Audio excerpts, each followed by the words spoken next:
లోకాన్ని విడిచిపెట్టాలి. మనం లోకంలోనే పుట్టాం, పాపములోనే పుట్టాం, పాపపు తలంపులతోనే బ్రతికాం, పాపాన్ని అనుసరించాం.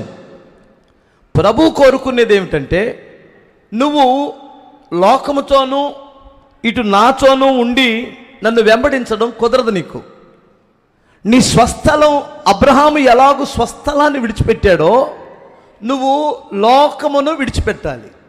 మీకు అర్థమవుతుందా? లోకములో ఉన్నదేంటి?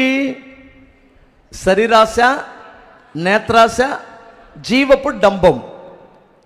దీనిని నువ్వు విడిచిపెట్టకుండా నన్ను వెంబడించడం అస్సలు కుదరదు.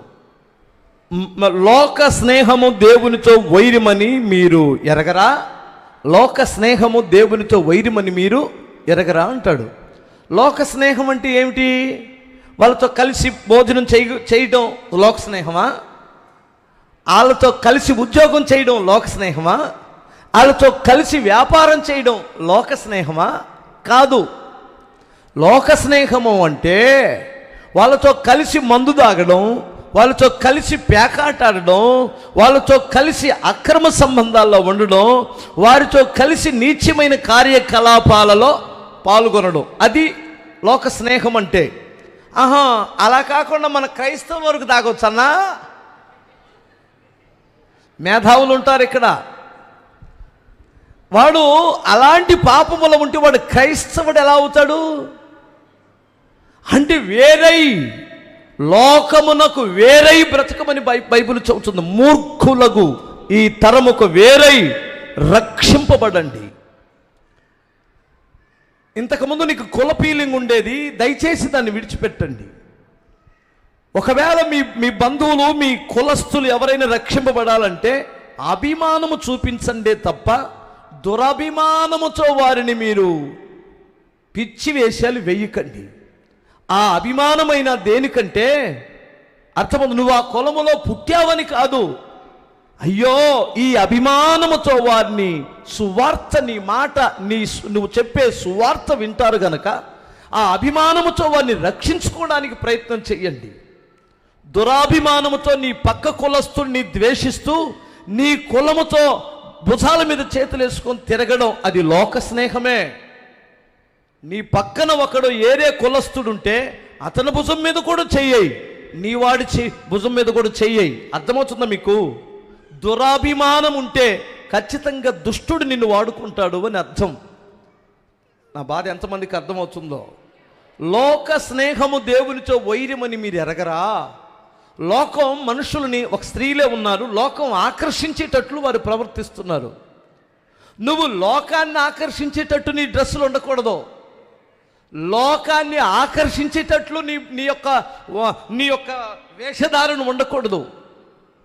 అది ఎందుకు? మీకు అర్థం కాలేదా? అది ఎందుకు? లోకాన్ని ఆకర్షించేటట్లు నీ ప్రవర్తన ఉండకూడదు. లోకమును విడిచిపెట్టినటువంటి వ్యక్తిగా నీ బ్రతుకులో, నీ జీవితంలో మార్పు కనిపించాలా. నిన్ను చూడగానే, నీ డ్రెస్ చూడగానే, నీ స్థితిగతులు, నీ నడక చూడగానే ఇతను ఒక పద్ధతి కలిగిన వ్యక్తి, ఇంత నీతి కలిగి, ఇంత పద్ధతి కలిగి ఎలా ప్రవర్తిస్తున్నారని గుర్తించనివ్వండి. అంతేగాని లోకస్తుల్లాగా, ఇప్పుడు ఏం చెప్పాలో కొన్ని విషయాలకి అర్థం తెలీదు. స్తోత్రం చెప్పాలి ఒకసారి. హల్లెలూయా. ఇంకొకసారి చెప్పు గట్టిగా. లోకస్తుల వల్లే మీరు ప్రవర్తించొద్దు. లోకములో తన డంబాన్ని చూపించుకోవడానికి 5 ఏళ్లకు 5 ఉంగరాలు పెట్టొచ్చు, ఇంతలో పెద్ద చైను లోపలేసి 3 గుండీలు తీసి కావేసి తిరుగుతాడు. పాపం అతడు డబ్బులున్నవి గనుక. కానీ క్రైస్తవుడికి డబ్బులున్నా సామాన్యుల్లాగా ప్రవర్తించి లోకానికి మాదిరిగా ఉంటాడు. హల్లెలూయా. నేను పెట్టలేనా ఏంటి? ఇప్పుడు నా చెయ్యి నేను ఇలా అంటే నాకేమనిపించట్లా, మీకు కూడా ఏమనిపించట్లా. ఇక్కడ కానీ బంగారపుద కానీ పెట్టి, బంగారపుద కానీ చెయ్యికి పెట్టి ఇలా అంటే నాకు గిల్టీయే, నీకు గిల్టీయే. అర్థమవుతుందా? లేక కాదు, ఉండి జయించిన వాడు ధన్యుడు. లేనోడు ఎడుగుడి ఆ ఉన్నోడిని తిట్టడం అది పెద్ద లెక్క కాదు. లేనివాడు, బంగారము కొన్ని స్థితి లేనటువంటి వాడు ఎదట వాడిని తిడితే చెల్లవు. నీ మాటలో మౌనంగా ఉండు, నీ మాటలు అక్కడ చెల్లవు.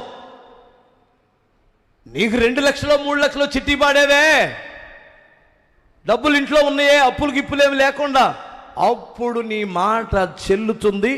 అక్కడ నువ్వు మాట్లాడినా ఇతరులకు చెప్పినా సరిపోయిద్ది. నా మాటలు అర్థమవుతున్నాయి కదా మీకు? హల్లెలూయా, స్తోత్రం చెప్పు గట్టిగా. పెళ్లి కాకముందు అమ్మాయి, పెళ్లి కాకముందు ముక్కులకి చెవులకి అన్ని తీసేయటం పెద్ద లెక్క కాదమ్మా. అయిపోయిన తర్వాత అత్తమామలు పెడతారు కదా, అప్పుడమ్మా అది సూపర్ సమర్పణది. హల్లెలూయా. పెళ్ళైన దాకా నువ్వు పెద్ద హీరోవే, నువ్వు కట్నం అత్తగారిచ్చే కట్నంతో ఏషియాలు వేయకుండా ఉండడం అది సూపర్ సమర్పణ. నీకు అర్థమవుతుంది అనుకుంటాను.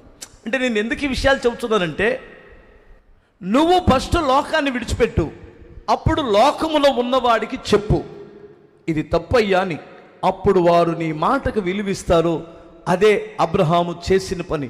లోకమును విడిచిపెట్టాడట, లోక ఆశలు విడిచిపెట్టాడట, లోకస్తుల్లాగా అతను బ్రతకలేదట, ప్రత్యేకింపబడి బ్రతికాడు.